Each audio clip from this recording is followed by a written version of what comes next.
Hello, all Scorpios, good night to everyone. Chapter 1. The Client's House. The meeting ran 2 hours longer than it should have. Valentina had known it would. She had known it from the moment the client, a woman named Patricia, 50s, recently divorced, an apartment in Recoleta that she wanted completely reimagined, had opened the meeting by saying she wasn't sure what she wanted, but she would know it when she saw it. This was always how it started. Valentina had been doing this for 5 years, since she was 23 and fresh out of university, and so certain about everything that it had taken approximately 6 months of actual work to understand how little certainty had to do with good design.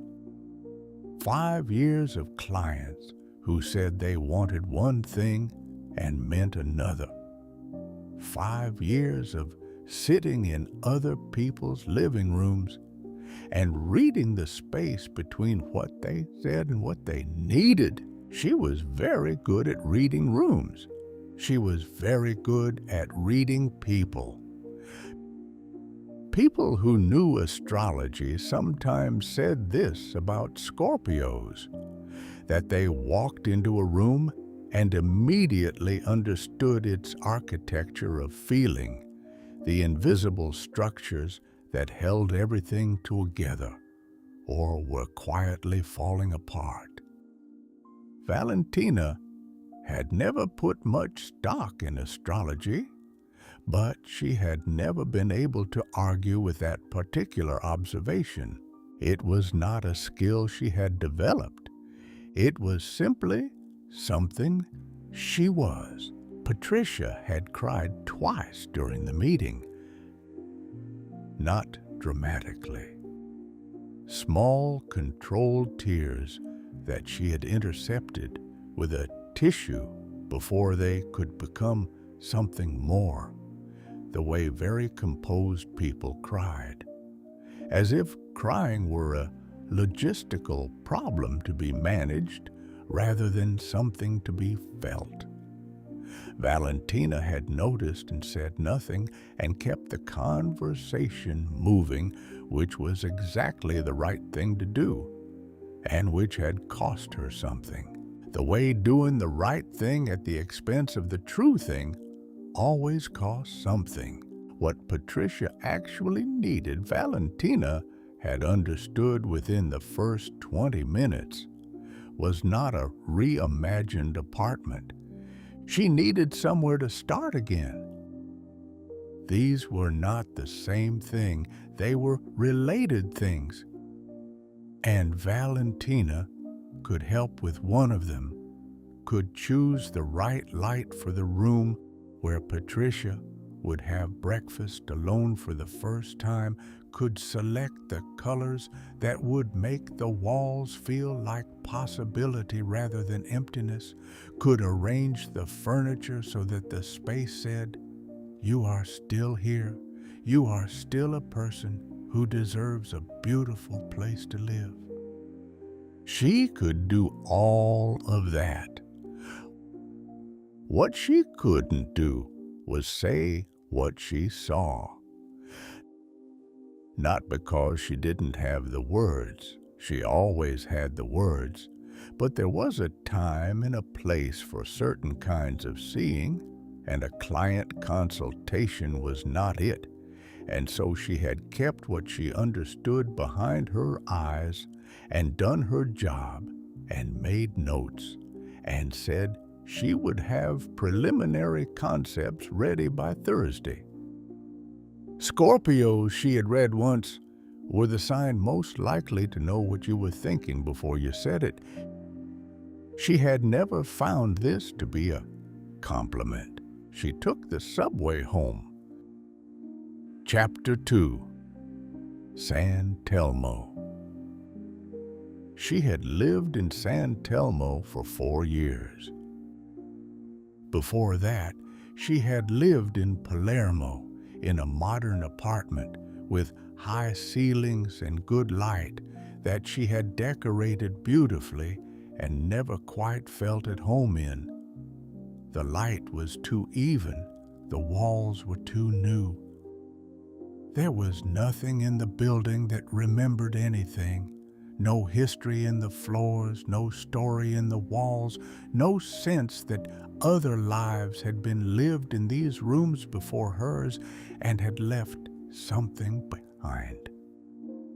San Telmo was the opposite of all of that. Her building was from 1903.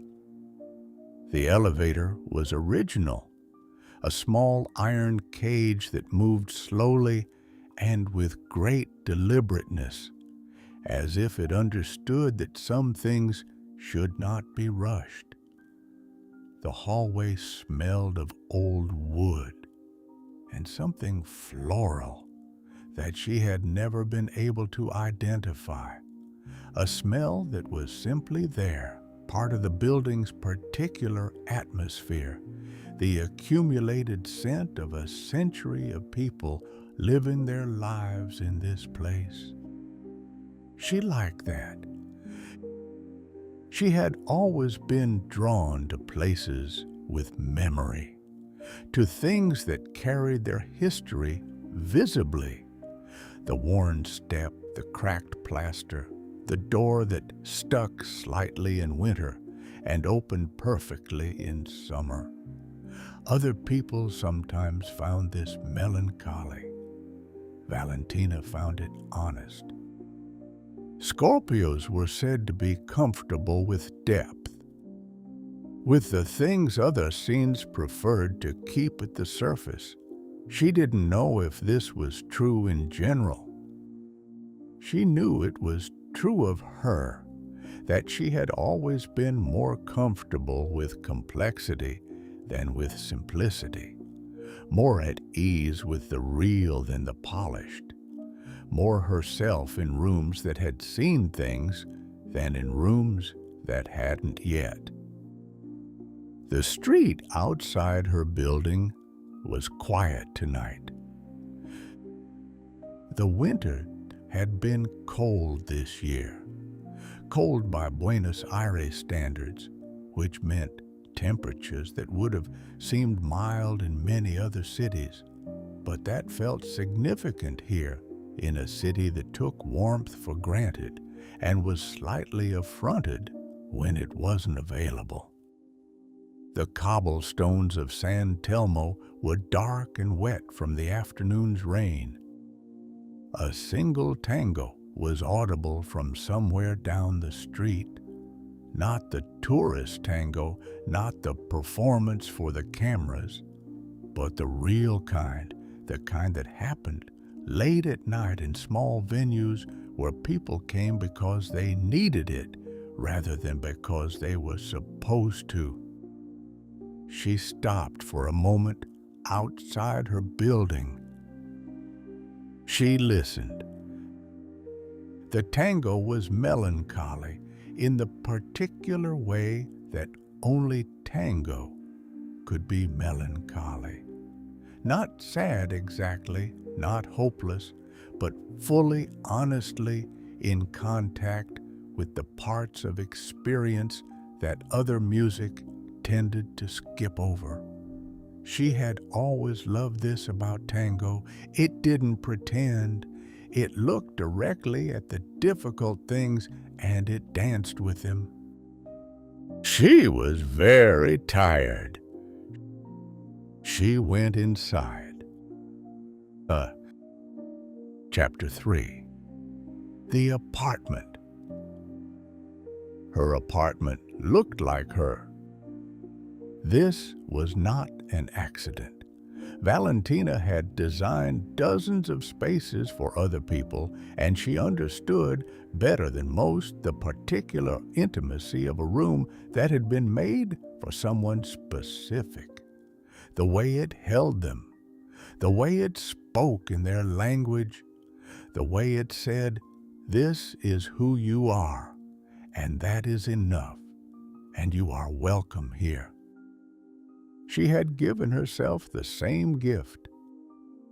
The walls were deep, a color between burgundy and brown that shifted depending on the light, that looked almost black in the evenings, and something warmer and more complex in the mornings when the winter sun came through the tall windows at an angle and caught the undertones. Books everywhere, organized in a system that made perfect sense to her and that 3 different people had described as chaotic. A large drafting table by the window covered in sketches and fabric samples, and a particular organized disorder of someone who thought in 3 dimensions and whose thinking always showed. On the wall above the draft table, a single painting. She had found it in a market in San Telmo 4 years ago, the day she moved in. A small oil painting of a woman standing alone at the edge of the ocean at night, her back to the viewer, looking at something in the water that you couldn't see. She had bought it immediately without deliberating, which was unusual for her. She deliberated about almost everything, but this she had known. She knew the feeling in that painting. The woman at the edge of the water. The something in the depths that she could see and you couldn't. The particular solitude of being someone who perceived things other people didn't and couldn't fully share what they perceived. Because how do you explain depth to someone standing on the surface? This was the thing about being a Scorpio that nobody talked about. Not the intensity. Everyone talked about the intensity. Not the passion or the jealousy or the control or any of the other things that appeared in every horoscope column she had ever read, with the particular combination of recognition and mild irritation that accurate descriptions always produced in her. The thing nobody talked about was the loneliness of it.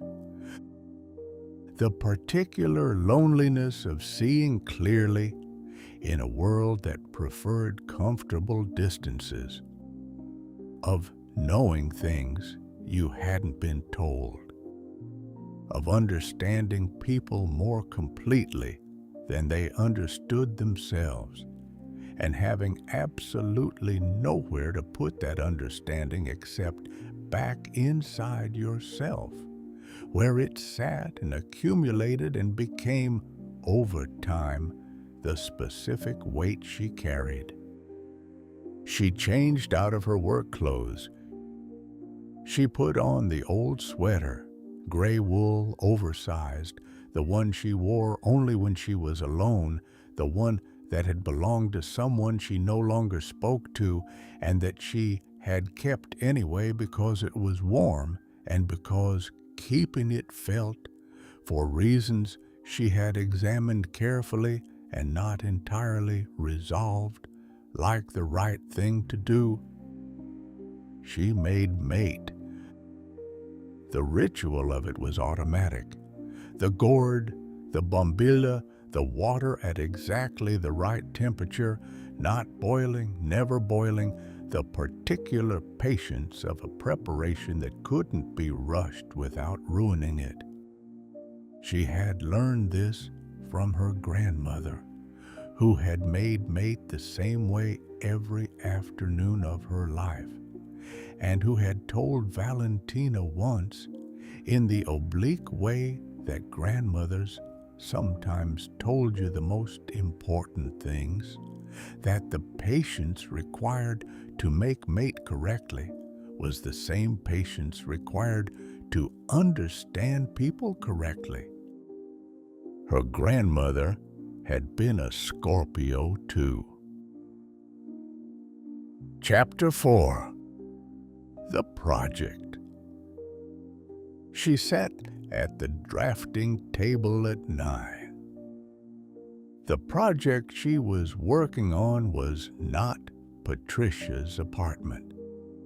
It was an older commission, a restaurant in San Telmo, a small place, the kind that would seat 30 people at most, and that the owner wanted to feel like you had walked into someone's private home, not the home of someone rich, the home of someone who had lived. She understood this completely.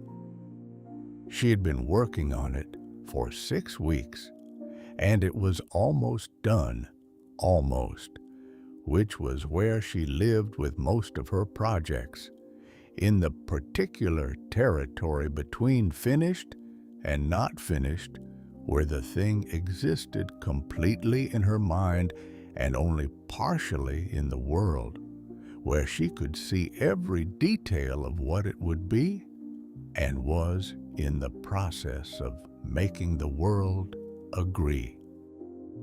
She opened her sketchbook. The sketches for the restaurant were dense, layers of revision on top of revision, lines crossed out and redrawn, notes to herself in the margins in her small, precise handwriting, the record of a mind that didn't arrive at things directly, but circled them, approached from different angles, returned to the same point again and again until it was certain. People sometimes described Scorpios as obsessive. She preferred thorough. She began to work on the lighting plan.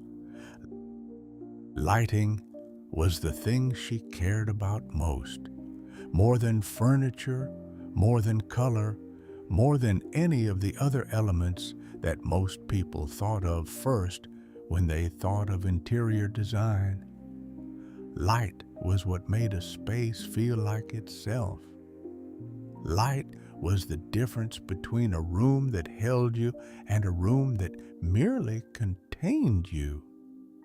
She had ruined good rooms with bad lighting, and she had saved mediocre rooms with extraordinary lighting, and she had learned, very early in her career, that you could lie about almost anything in a room except light. Light always told the truth, so she worked for an hour without stopping.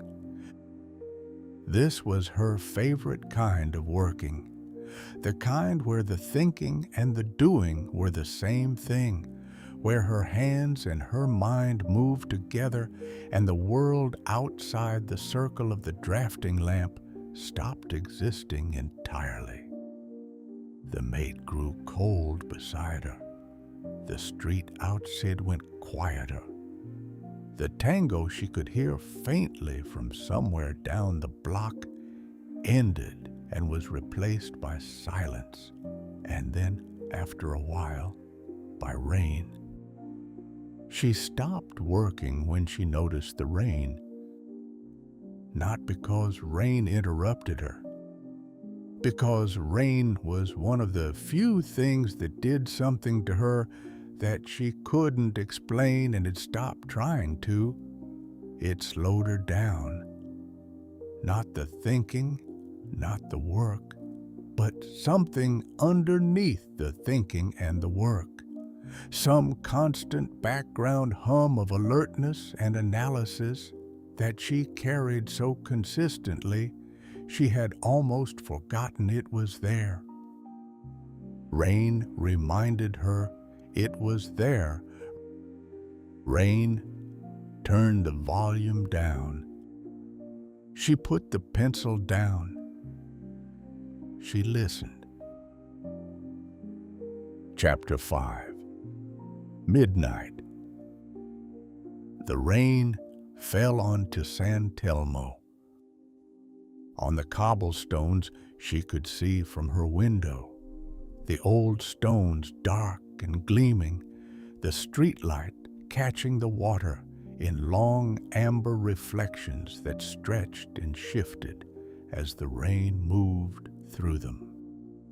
On the iron balconies of the buildings across the street, where someone had forgotten to bring in a small potted plant that was now being thoroughly rained upon and seemed, as far as plants could seem anything, entirely unbothered. On the rooftops, on the old streets, on the whole sleeping neighborhood that had been here for over a century, that had seen everything this city had been through and would be here long after all of it.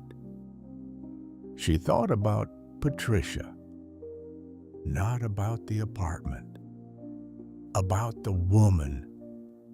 The way she had looked at her own walls, not with the neutral appraisal of someone assessing a space, but with something that looked like accusation, as if the walls had agreed to be part of a life that had turned out differently than expected and were now being held responsible for it. She understood that feeling. She had felt it about her own walls once. Scorpios were said to feel things completely or not at all. She had found this to be true but slightly mischaracterized. It wasn't that she didn't feel things in the middle. She felt everything in the middle, too. It was that the middle didn't satisfy her. It was that she was always moving toward the edges of things, toward the place where experience became undeniable, where you couldn't pretend anymore, where the truth of something showed itself clearly enough to be worked with. She was always moving toward truth. This was useful. It was also exhausting. She thought about the person whose sweater she was wearing. His name was Marco. She had not spoken to him in 11 months, not because of a dramatic ending. There had been no dramatic ending, which was almost worse. There had been a slow, incremental withdrawal, his and then hers in response, a gradual cooling that had taken months to become undeniable, and that she had seen coming long before it arrived, and had been unable to stop because she had hoped she was wrong. She was rarely wrong about people. She wished she were wrong more often. The sweater was warm. She pulled it tighter around herself and looked at the rain on the cobblestones and thought about what it meant to be someone who understood things so completely and felt things so deeply and still managed, repeatedly, to be surprised by loss, as if the understanding and the feeling were happening in different rooms of herself that hadn't quite learned to share information. She knew this about herself. Knowing it didn't fix it. Knowing things didn't always fix them. This was perhaps the central fact of being a Scorpio, the gap between perception and peace. The rain continued. Chapter 6. Letting Go. she made more mate at midnight. The first preparation had gone cold while she worked. She emptied it and started again. The same ritual, the same patience, the same careful attention to the temperature of the water.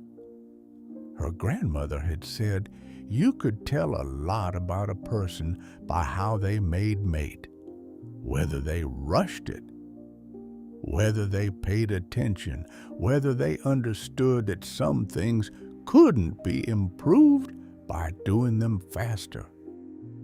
She understood this. She was less good at applying it to herself. She carried the mate to the window. Outside, the rain had eased slightly, from the heavy, intentional rain of earlier to something lighter, more thoughtful, the kind of rain that had said what it needed to say and was now simply present, not performing, just there. She liked rain that had stopped performing. She was very tired of performing, not professionally.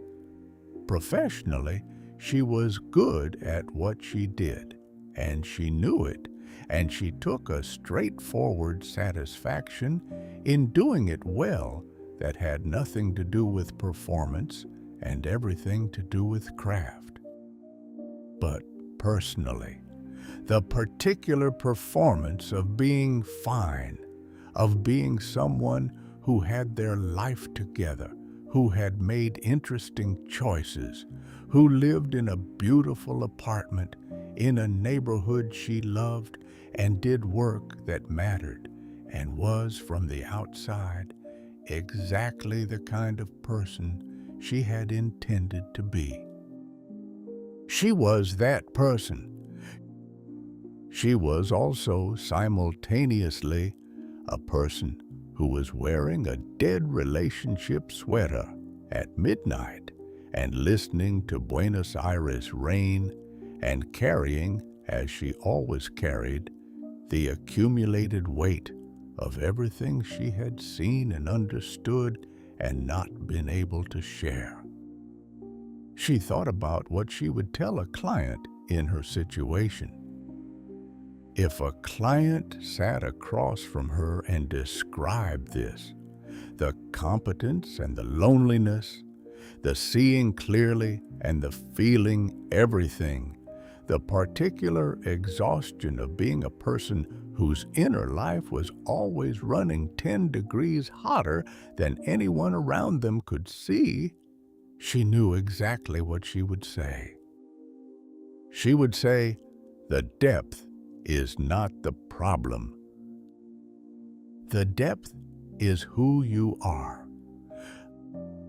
The problem is that you have been trying to make yourself shallower so other people feel more comfortable, and it hasn't worked, and it was never going to work, because you cannot be less than you are, and the right thing is not to become less, but to find the places and people that can hold what you actually are. She knew this. She had told versions of it to clients. She had not yet figured out how to fully tell it to herself. But she was trying. That was something. That was actually a great deal. She opened her hands in her lap. She let some of it go. Not all of it. She was a Scorpio. She would never let all of it go in a single night. That was not how she worked, and she had stopped pretending it was. But some of it. The day's accumulated weight, Patricia's tears, Marco's sweater, and what it meant, and what it didn't mean, and the 11 months of not knowing whether she had made the right call. She let it go into the rain The rain took it. The rain took everything tonight. Chapter 7. Sleep. She went to bed at 1, not because she had finished thinking. She was a Scorpio. She would never finish thinking, not completely, not even in sleep. Her mind would keep working through the night in the deep underwater way it worked when the surface was quiet, making connections and drawing conclusions and surfacing occasionally with something she hadn't consciously worked out, but that would be there in the morning, fully formed, waiting. She had stopped fighting this. It had taken a long time. Her bedroom was the quietest room in the apartment, deliberately so. She had designed it for sleep, for the particular kind of recovery that she needed after days of high-intensity perception, the same way she would design a room for a client who needed a specific thing. Dark curtains, no screens. The window cracked slightly because she needed to hear the city, needed to know it was there, couldn't sleep in complete silence, which had always struck her as significant, but which she had never fully analyzed. She lay down. The rain was still falling outside, lighter now, a sound rather than a weight. The cobblestones were wet, and the balconies were wet, and the old streets of San Telmo were doing what they had done through every rain that had fallen on this city in a century, receiving it, holding it briefly, letting it go. She thought about the painting above her drafting table, the woman at the edge of the ocean, the depths she could see. She had never decided whether the painting was about loneliness or about power. She had lived with it for 4 years, and she still didn't know, which she had come to understand was not a failure of the painting, but a feature of it. It held both things at once, the way the best things did, the way the best people did, without resolving the tension between them, because the tension was the truth. She was a person who saw things other people couldn't see. This had cost her things. It had also given her things, the work she loved, the rooms she made, the particular satisfaction of walking into a space she had designed and feeling it hold the people inside it the way a well-made thing held what it was supposed to hold. She had built things that lasted. She would build more. The loneliness was real, and she would carry it, and she would also, because she was who she was and had always been who she was, keep moving toward the edges, keep looking into the depths, keep being the kind of person who could see what was there and was not afraid of it. Not because she had no fear, because she had learned, slowly and imperfectly and at some cost, that the depth was not the danger. The depth was the gift. She closed her eyes. Outside, Buenos Aires continued. The rain on the cobblestones, the last of the tango, very far away now, barely audible. The old buildings of San Telmo, holding their histories quietly, the way old buildings did without being asked, without needing acknowledgement, simply holding. Valentina slept, not away from the depths, into them, the way a Scorpio always slept, not at the surface, not where it was safe and comfortable and easy, but deep, where everything was true, where the real things were, where the water was cold and clear, and she could see all the way to the bottom. She slept the way the rain fell on San Telmo, completely, without apology, entirely herself. Chapter 8. Otro. Somewhere in San Telmo, in an apartment above the old cobblestones, the rain is falling, the mate is cold.